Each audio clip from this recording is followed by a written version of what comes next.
जय श्री राधे श्याम, जय श्री राधे श्याम, जय श्री राधे श्याम।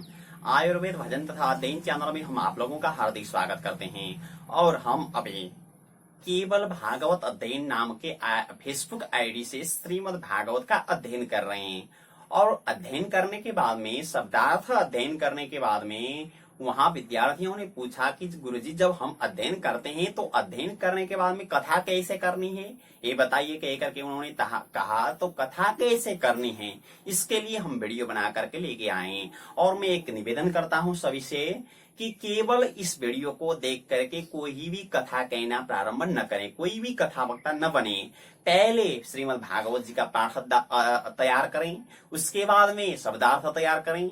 वो सब वीडियो हमने डाले हैं, शब्दार्थ का वीडियो। और शब्दार्थ तैयार करने के बाद में ही श्रीमद् भागवत की कथा सुन करके बिल्कुल आप लोग तैयार करें। यह निवेदन हम आप लोगों से करते हैं। और मेरे परम पूज्य गुरुदेव आचार्य चरण श्री भवानी शंकर निर्मला गुरुदेव कहा करते हैं कि जब कथा वाचन करते हैं तो कथा वाचन के समय में केवल लोगों को सुनाना, मैं बढ़िया सुनाऊंगा, ये लक्ष्य कभी नहीं होना चाहिए।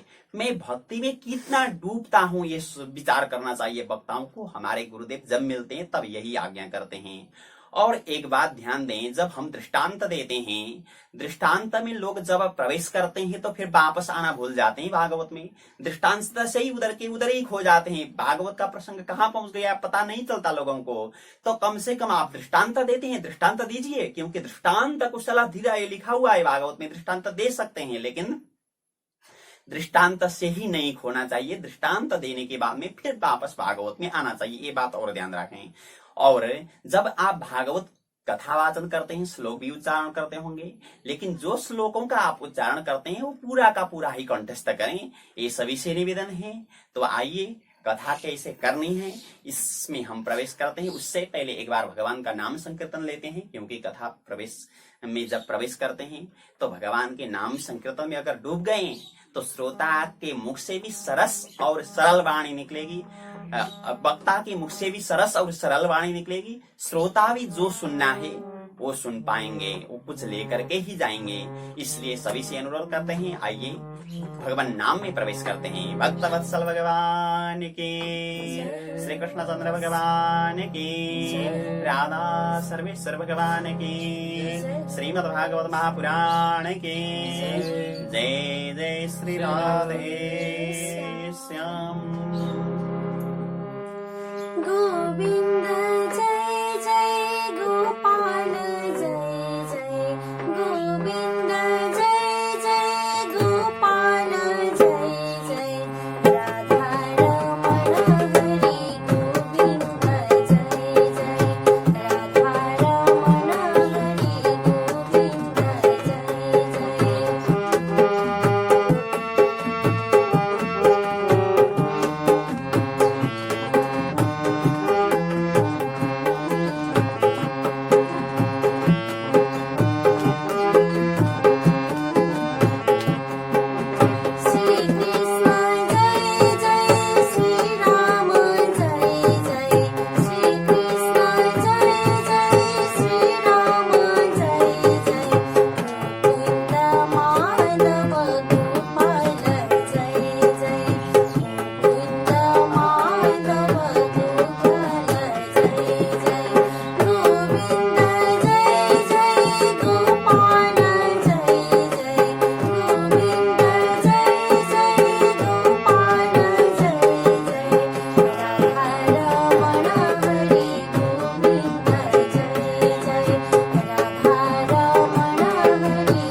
भगवान की, जय। बाकी बिहारी लाल की, जय। आज के आनंद की।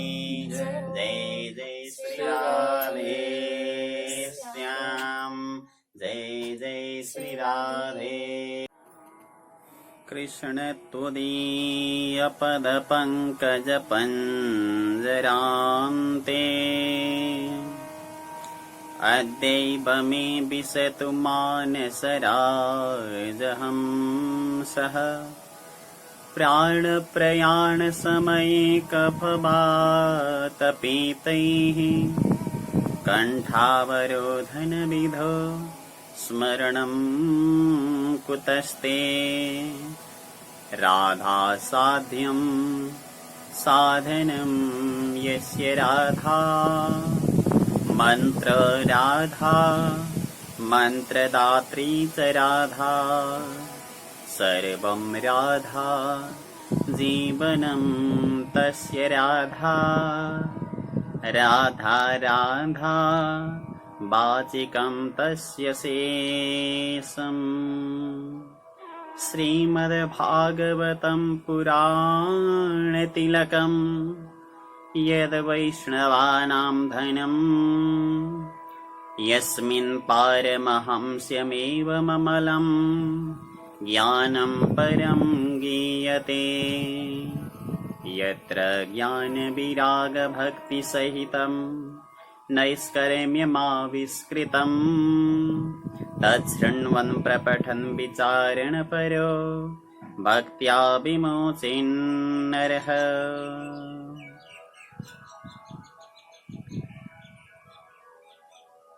अकारण करुणा वरुणालय भक्त वांछा कल्पतरु लीला पुरुषोत्तम श्री राधा कृष्ण सर्वेश्वर भगवान के देदीप्यमान चरण कमलों को वंदन करते हुए, राधा कृष्ण सर्वेश्वर भगवान की प्रत्यक्ष वांगमयी मूर्ति श्रीमद् भागवत को नमन करते हुए, वर्णित समस्त गुरुवर्ग, संगीतज्ञ गुरुवर्ग और श्रीमद् भागवत श्रवण के हेतु पधारे हुए समस्त भक्तजनों में जय श्री राधेश्याम।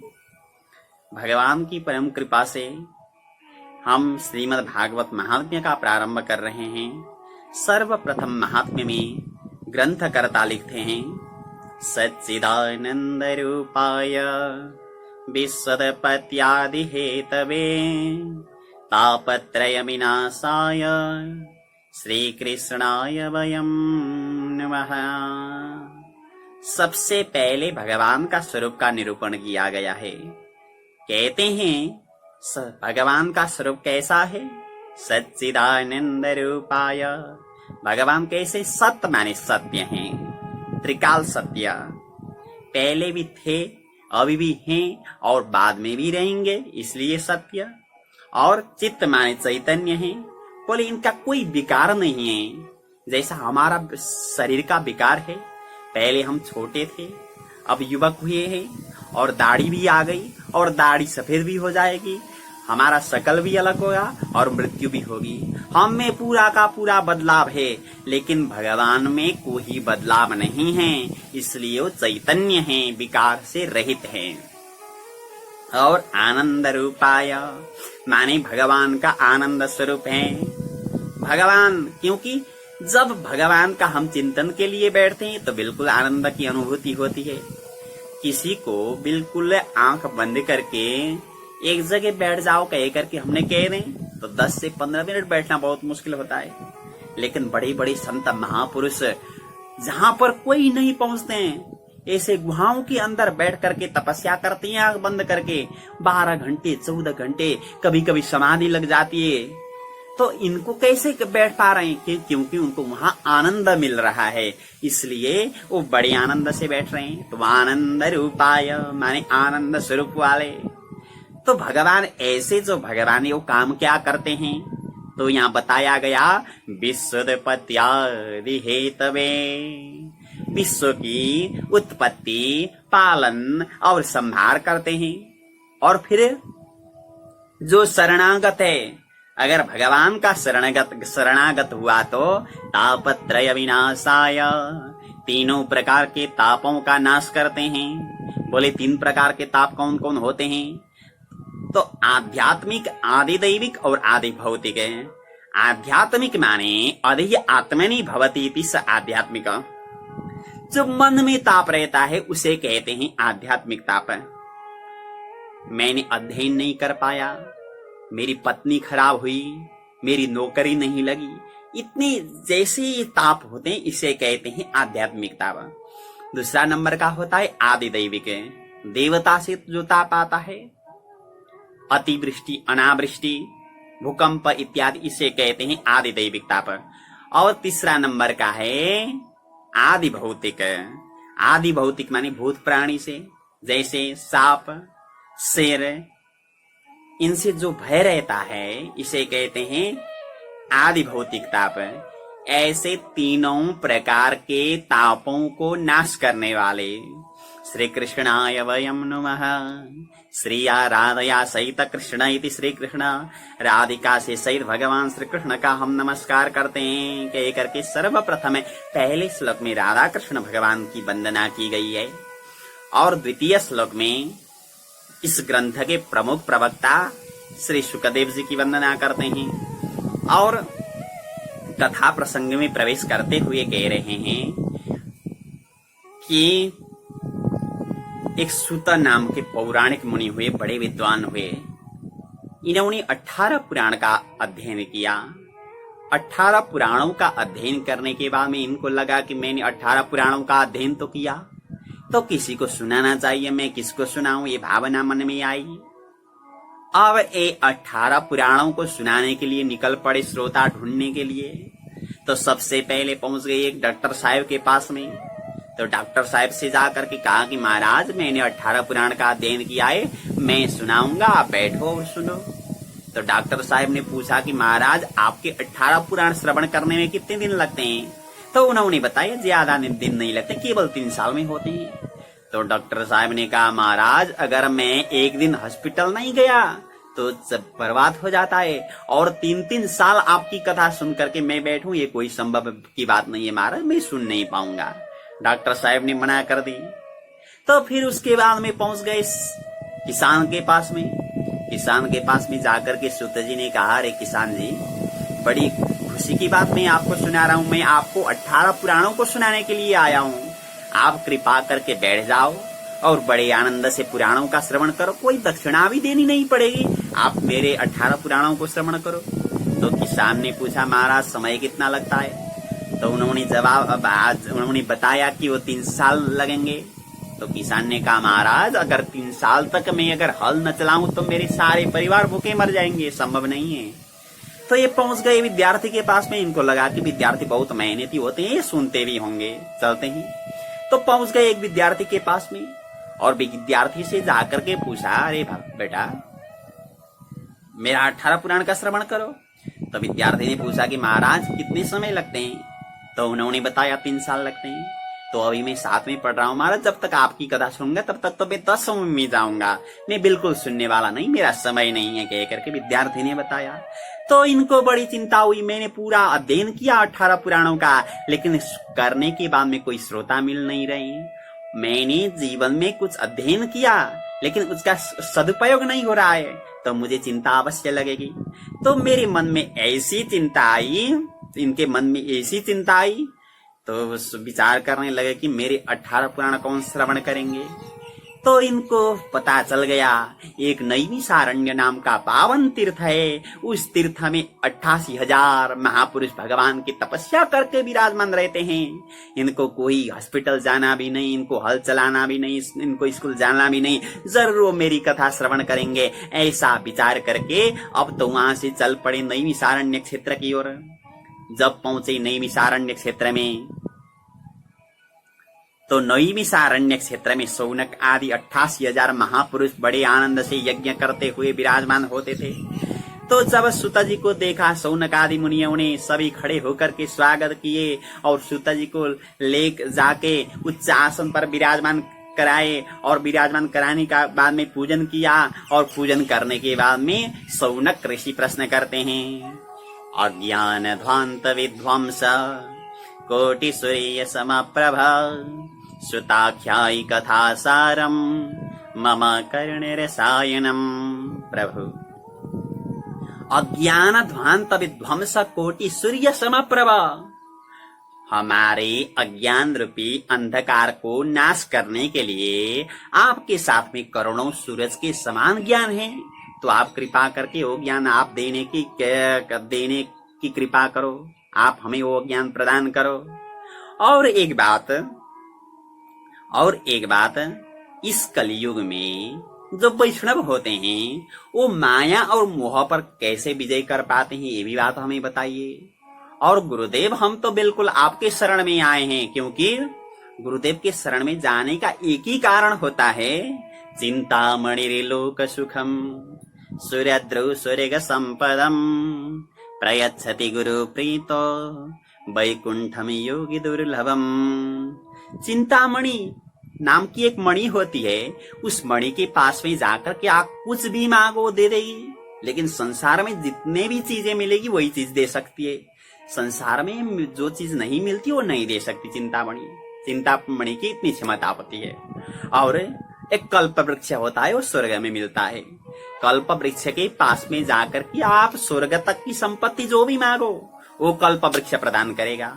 लेकिन मुक्ति देने की क्षमता कल्प वृक्ष में भी नहीं है और चिंतामणि में भी नहीं है।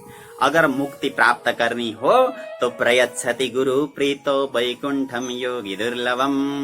अगर आप जैसे गुरु प्रसन्न हुए तो योगियों के लिए भी दुर्लभ वैकुंठ लोक प्राप्त होता है। इसलिए मैं आपसे विनती कर रहा हूँ कि आप कृपा करें हमें।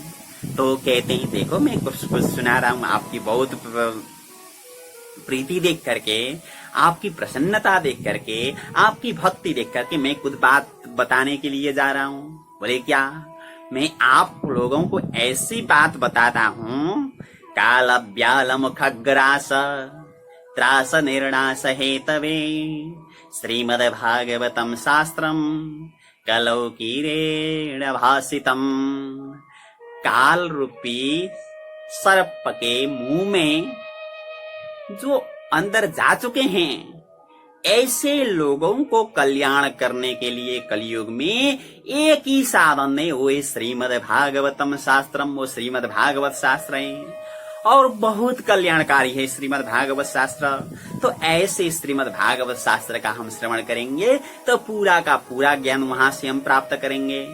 तो भागवत शास्त्र जो है श्रीमद् भागवत बहुत ही दुर्लभ है।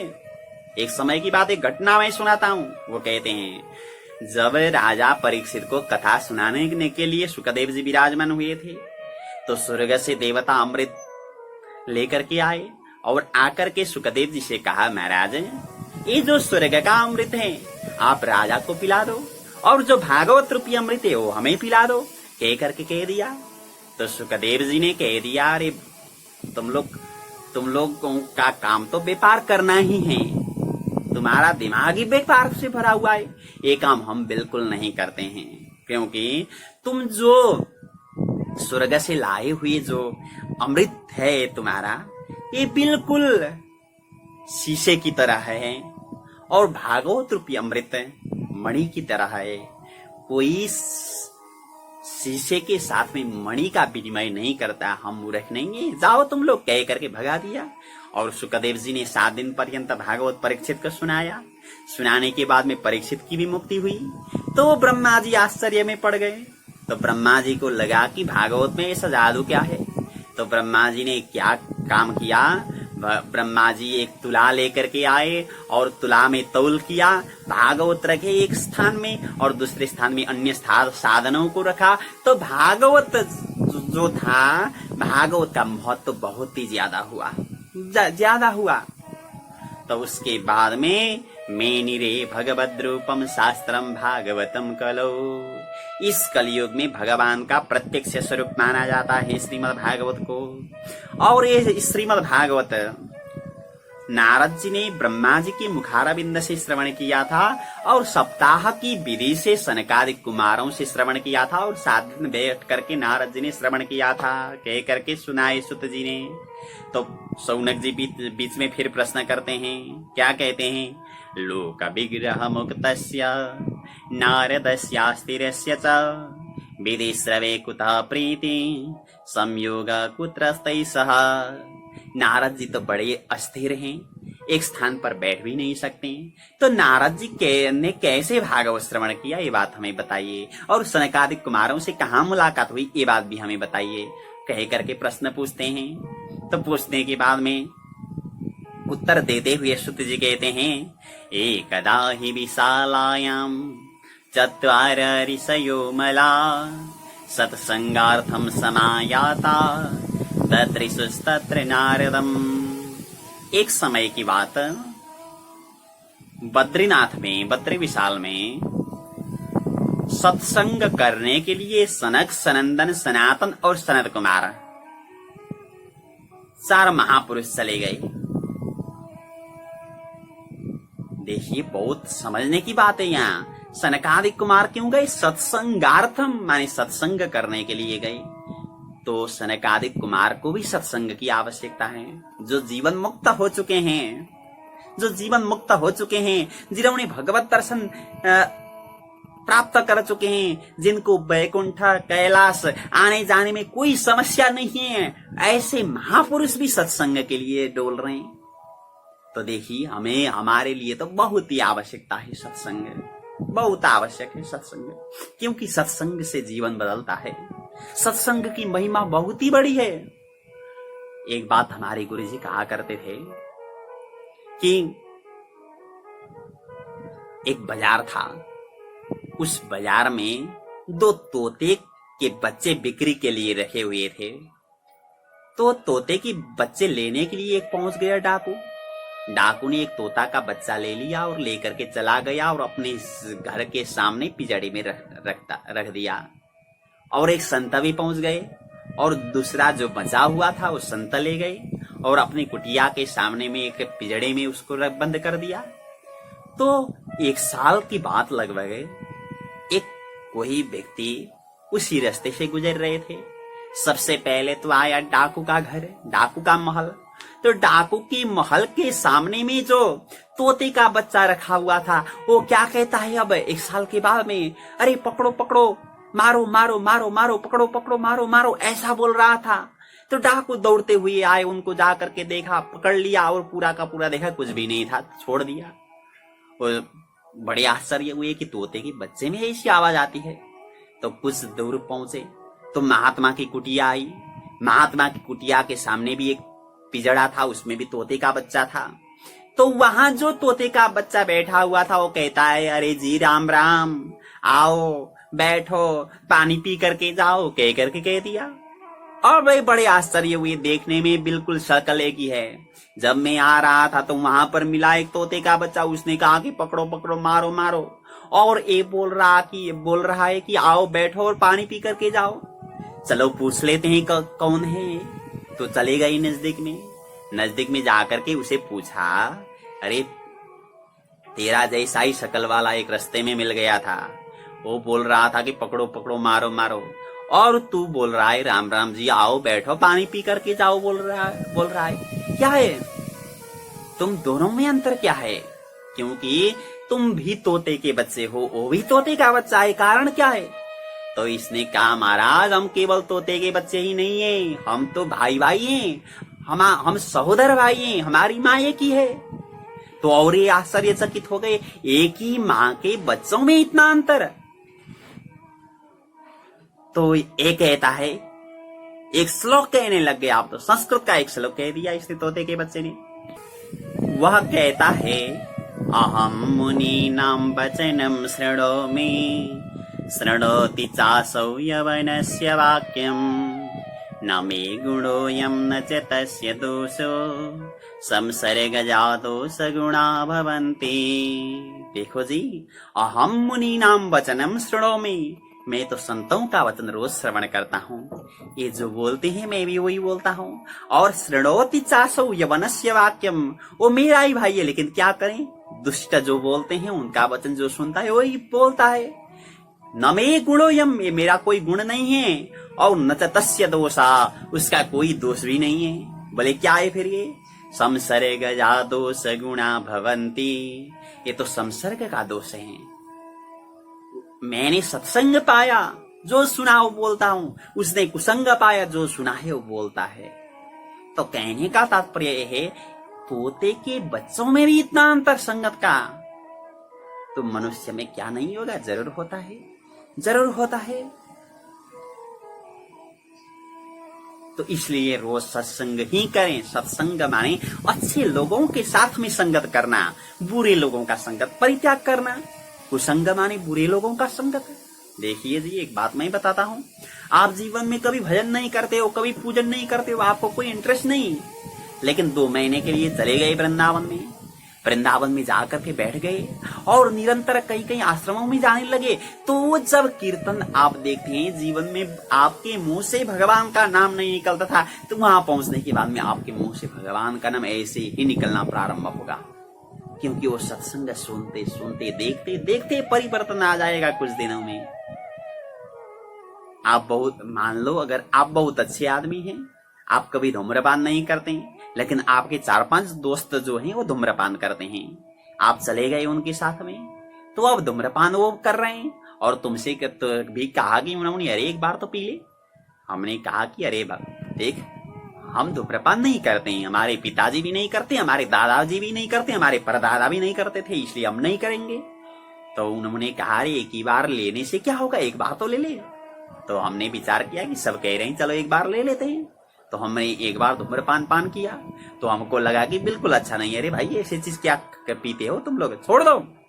हमने दे दिया उन लोगों को। अब फिर दोबारा दूसरे दिन फिर मुलाकात हुई। मुलाकात होने के बाद में सबने कहा कल तो ले लिया था एक बार, और आज ले ले एक बार, कम से कम 2 दिन तो होना चाहिए। तो हमने विचार किया कि चलो सब कह रहे हैं तो शुरू कर देते हैं, एक बार और लिया, अरे ठीक नहीं है, हमने छोड़ दिया। फिर तीसरे दिन मुलाकात हुई, तो सब कह रहे हैं अरे 3 दिन को कम से कम पहुंचाना पड़ेगा, और आज ले ले एक बार। तो हमने और एक बार ले लिया। लेने के बाद में जब 4वां दिन आता है, हमारी मुलाकात होती है, तो हम कहते हैं अरे बचा हुआ तो है तो एक निकाल ले, हमें भी धूम्रपान करना है, हम कह देते हैं। तो ऐसी परिस्थिति हमारी बन जाती है। तो कहने का तात्पर्य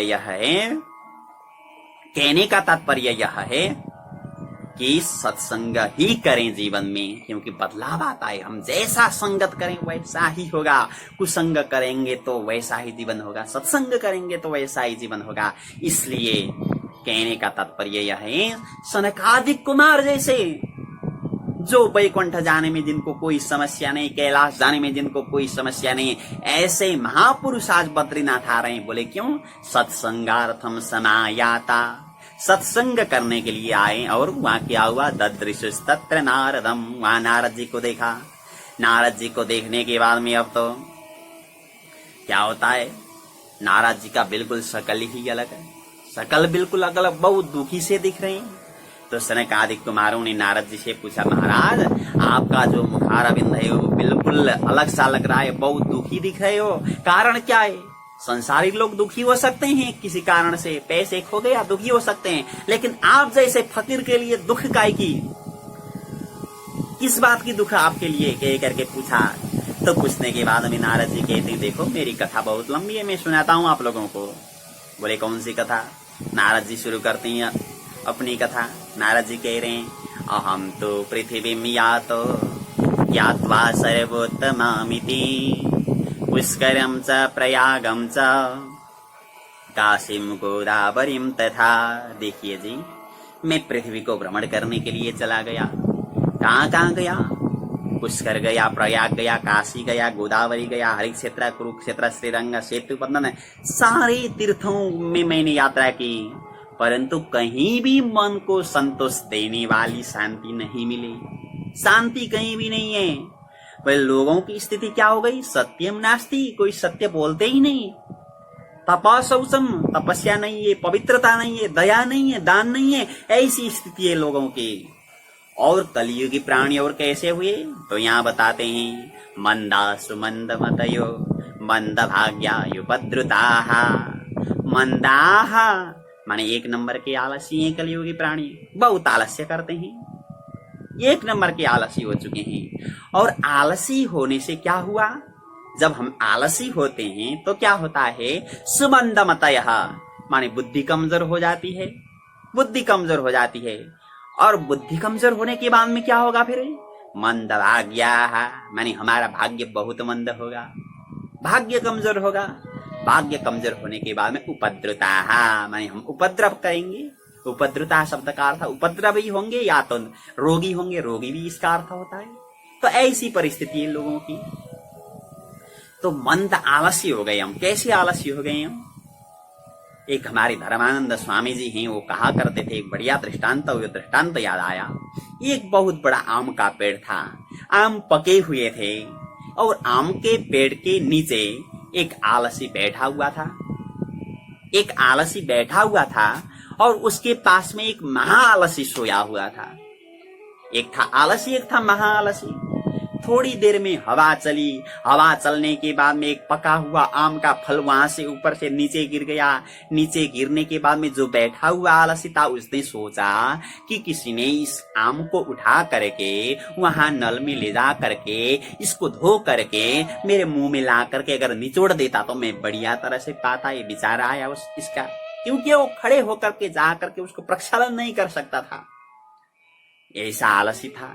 तो थोड़ी देर में एक पथिक आया और पथिक को बुलाया और बुला करके पथिक से कहा, अरे देखो जी, एक काम करो, आप वहां पर एक आम का फल गिरा हुआ है, इस फल को उठाओ, उठा करके आप नल में धो करके ला करके मेरे मुंह में ला करके निचोड़ दो, मैं बहुत आनंद से ले लूंगा। कह करके कह दिया। तो कहने के बाद में जो पथिक था, पथिक ने डांट लगाई, अरे तुझे बोलने में शर्म नहीं आती?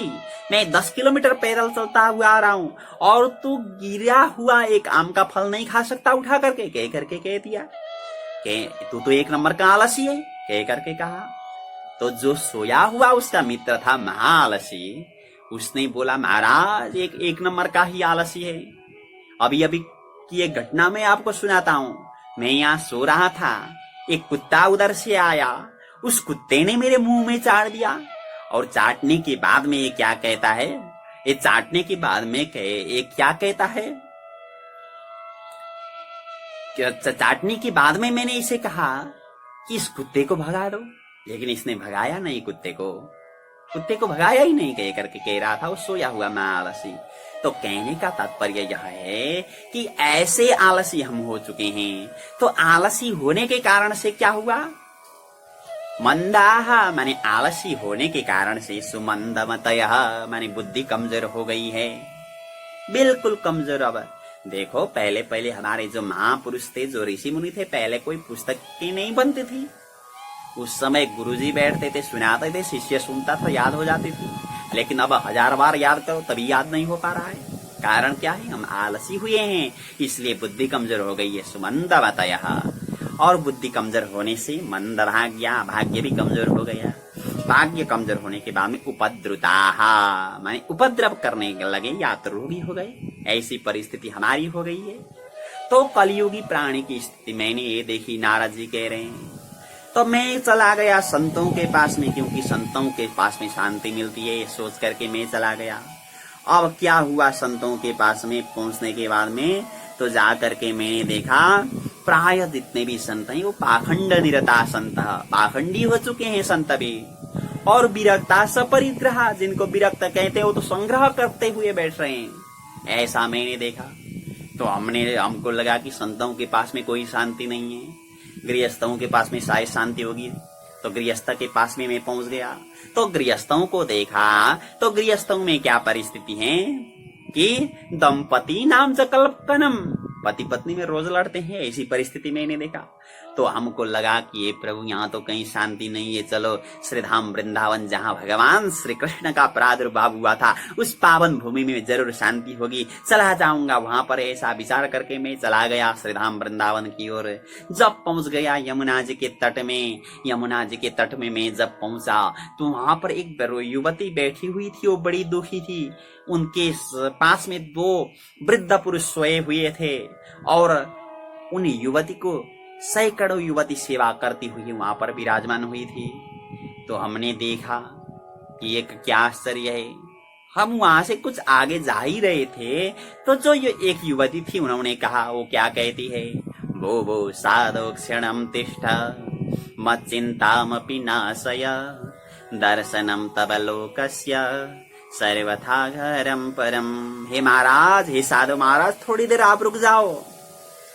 क्योंकि आप जैसे महापुरुषों के दर्शन से हम जैसे लोगों की सारी चिंता चली जाती है। इसलिए आप थोड़ी देर रुक जाओ और मुझे कुछ सुनाओ, मुझे कुछ मार्गदर्शन करो, तब आगे जाओ कह करके उन्होंने कहा। और मैं गया उनके पास में और मैं परिचय ले लिया उन लोगों का। आप कौन हो? मैंने कहा, कैसे पूछा?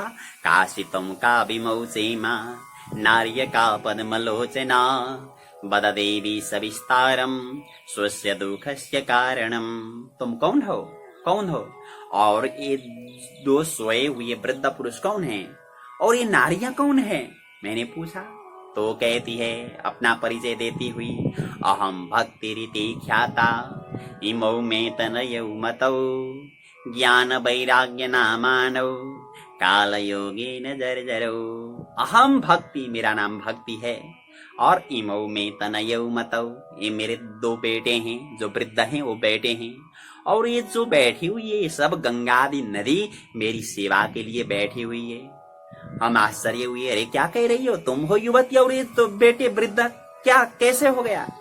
तो उन्होंने कहा कि उत्पन्ना द्रविणे साहम वृद्धिम कर्णाटके गता क्वचित क्वचित महाराष्ट्रे गुर्जरे जीर्णताम गता। उत्पन्ना द्रविणे साहम, मेरा जन्म द्रविण देश में हुआ था। उत्पन्ना द्रविणे साहम, और वृद्धिम कर्णाटके गता, कर्नाटक में पहुंच करके मैं बड़ी हो गई। और क्वचित क्वचित महाराष्ट्र में भी घूमती थी। लेकिन गुर्जरे जीर्णताम गता, जब गुजरात में मैं पहुंच गई तो मैं पूरा वृद्ध हो गई, मेरे बेटे भी वृद्ध हो गए और मैं बहुत दुखी हुई और यात्रा करती हुई यहाँ पर आई। तो जब आई वृंदावन में मैं हो गई युवती, लेकिन मेरे बेटे जो हैं वो वृद्ध के वृद्ध ही हैं। तो हम यहाँ से भी छोड़ करके अन्यत्र कहीं जाने के लिए चाह रहे हैं, क्योंकि मेरे बेटे युवक नहीं हुए हैं। तो इसका कारण क्या है महाराज, आप बताइए कृपा करके, कह करके नारद जी से पूछा।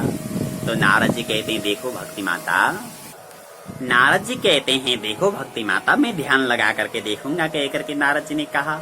और नारद जी ने ध्यान लगाया और ध्यान लगा करके पूरा देख लिया नारद जी ने। और नारद जी कहते हैं देखो एक कली का प्रभाव है और कुछ नहीं। कली के प्रभाव से आप लोग गुजरात में पहुंच गए, तो आप कली में आप लोगों को कोई मानता नहीं, भक्ति ज्ञान वैराग्य को कोई स्वीकार नहीं करता, इसलिए आप तीनों वृद्ध हो गए। लेकिन जब आई श्री धाम वृंदावन में आप, तो यहाँ भक्ति को मानते हैं लोग, इसलिए आप युवती हो गई हो। लेकिन ज्ञान और वैराग्य को यहाँ कोई मानते नहीं, क्योंकि सब भक्ति में डूबे हुए हैं। तो ये वृद्ध के वृद्ध रह गए, कारण यही है, नारद जी ने बताया। बताने के बाद में भक्ति माता पूछती है, देखो जी अगर कारण यह है तो परीक्षित ने एक बार कली से मुलाकात हुई थी, कली का प्रभाव अगर हो तो एक बार परीक्षित से कली की मुलाकात हुई थी। परीक्षित ने कली को मारने के लिए भी तैयार हुए थे, लेकिन नहीं मारे, कारण क्या है? और कली ऐसा खराब है तो भगवान इसको क्यों नहीं भगाते, यह बात हमें बताइए, कह करके पूछती है। तो नारद जी कहते हैं, देखो जी परीक्षित ने विचार किया कि कली को अगर भगाएंगे, कली ऐसा युग है जिसने पहचान करके अपना जीवन का सदुपयोग किया तो सीधा मुक्ति मिलेगी, अगर सदुपयोग नहीं किया तो नहीं मिलेगी। बात इतना है, थोड़ा मेहनत करने पर ही कली में मुक्ति मिल सकती है। भले कैसे?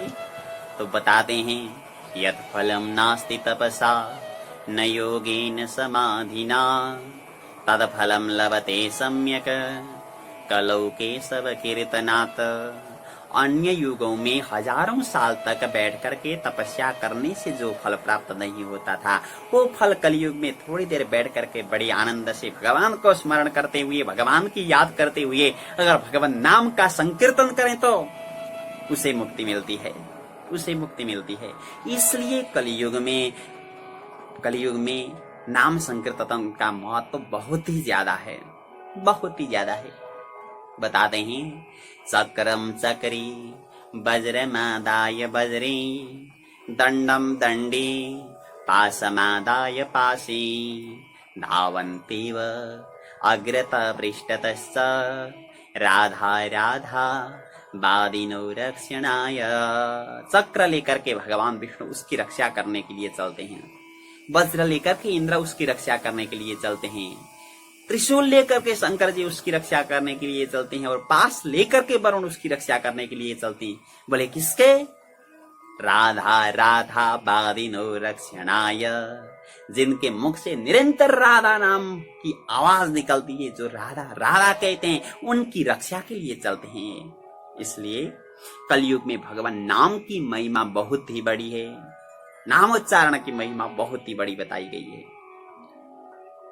तो इसलिए यह प्रभाव देख करके परीक्षित ने कली को नहीं भगाया, नहीं मारा। और भगवान विचार करते हैं, अरे ये तो कली का समय है, उसका समय है, हमें क्या करना है। भगवान निकट में रह करके भी सहन करते हैं, ऐसी बात है, इसलिए कली को नहीं भगाया गया। कह करके भक्ति माता को नारद जी ने कह दिया। कहने के बाद में भक्ति माता नारद जी से प्रार्थना करती हुई कहती है, महाराज मैं बहुत प्रसन्न हुई, आप तो कैसे हो? जयति जगति मायाम यस्य कायाधवस्ते वचन रचनमेकं केवलं चाकलय्य ध्रुवपदमपि यातो यत्कृपातो ध्रुवोऽयं सकलकुशलपात्रं ब्रह्मपुत्रं नतास्मि। जयति जगति मायाम यस्य कायादवस्थे। नारद जी आपका ही उपदेश मान करके कयादु नंदन प्रहलाद जी ने माया पर विजय प्राप्त किया था। और केवल इतना ही नहीं, ध्रुव पदम अपि यातो यत् कृपातो ध्रुवोऽयं, आपका ही उपदेश मान करके ध्रुव जी ने भी ध्रुव पद को प्राप्त किया था। आप तो सबके कुशल के पात्र हैं, ऐसे सबके कुशल के पात्र में आपको नमन करती हूँ। कह करके भक्ति माता ने नारद जी को नमन किया था। भक्तवत्सल भगवान की, राधा सर्वेश्वर भगवान की, श्री कृष्ण चंद्र भगवान की, आनंद कंद भगवान की, बाकी बिहारी लाल की, श्रीमद् भागवत महापुराण की। जय जय श्री राधे श्याम। जरा चल के वृंदावन देखो, जरा चल के वृंदावन देखो, श्याम बंसी बजाते मिलेंगे। जरा चल के वृंदावन देखो, जरा चल के वृंदावन देखो, श्याम बंसी बजाते मिलेंगे, श्याम बंसी बजाते मिलेंगे। जरा चल के वृंदावन देखो,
भगवान की जय। बांके बिहारी लाल की जय।